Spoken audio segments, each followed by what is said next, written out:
नमस्कार, PSP किचनमध्ये आपलं स्वागत आहे। तर मी मुगाचा आणि तांदळाचा डोसा बनवणार आहे।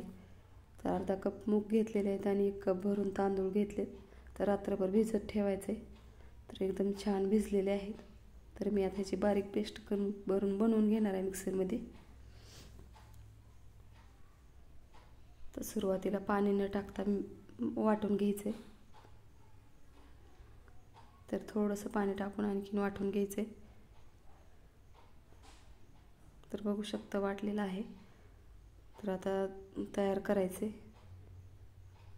तर मी ह्याला 4 तास वाटून ठेवलं होतं। तर चवीनुसार मीठ टाकायचे आणि मिक्स करून घ्यायचे। तर सुरुवातीला आता चटणी बनवून घेणार आहे। शेंगदाणे घेतलेले आहेत, ओलं नारळ घ्यायचे, चवीनुसार मीठ टाकायचे, साखर, लाल तिखट टाकायचे। तर याला बारीक पेस्ट करून घ्यायची। थोडीशी कोथिंबीर टाकलेली आहे। तर थोडासा लिंबाचा रस टाकून घ्यायचा याच्यामध्ये।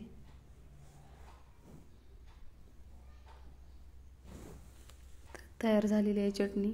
तर मी याच्यावरून फोडणी दिलेली आहे कढीपत्त्याची आणि जिऱ्याची। तर आता डोसा बनवत आहे।